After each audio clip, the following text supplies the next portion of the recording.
China is poised to overtake the United States as the predominant superpower in the world. Over the past 20 years, they have experienced explosive GDP growth. In 2000, they were at like 1 trillion. 2023, 18 trillion. That is unprecedented on the world stage. China has been busy building up a trading infrastructure all over the world, investing trillions in infrastructure, transportation, and energy projects in over 140 countries. They call it the Belt and Road Initiative, BRI. Look it up, it's some scary shit. China dominates global supply chains in electronics, critical materials like rare earth elements that are essential for technology, and of course manufacturing. They're leaders in technology, artificial intelligence, telecommunications, space exploration, and green technology. China's not trying to go backwards, they're moving forward, understanding what the future holds. They spent the last 25 plus years modernizing their military, and it rivals the United States, not just by sheer numbers, but by technological advances. I'm not saying that they dominate us yet, but they sure as hell are closing that gap. And their presence is all over the world. China has become a leader in education and technology exchange. They're a hub now for students from all over the world to go study. It used to be the United States. A lot of people now go to China to get their education. They're making headway in getting the yen to replace the US dollar in global currency. A couple of points about why it's important that the dollar remain the dominant currency in the world trade market. Global demand for the dollar keeps borrowing costs low.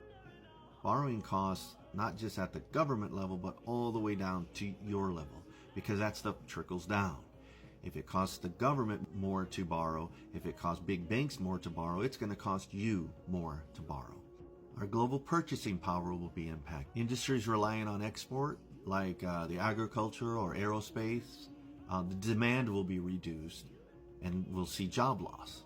We'll have reduced influence on global affairs.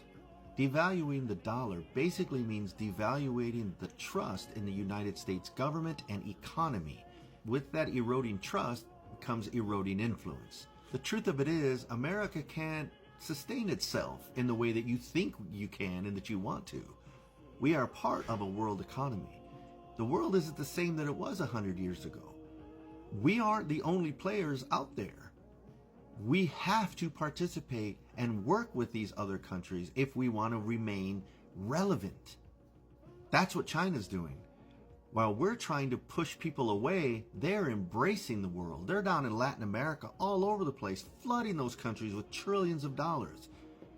They are gaining influence and we're losing it. And then we elect a fucking moron, narcissist, to try to fix shit. And his solution is to put us in an even worse position globally, economically, strategically, geopolitically.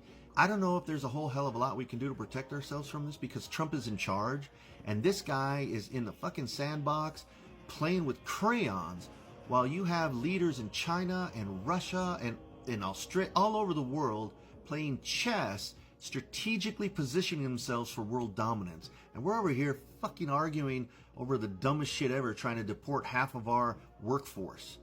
MAGA, you guys really fucked up. What you should have done is the same thing you did when you were a kid.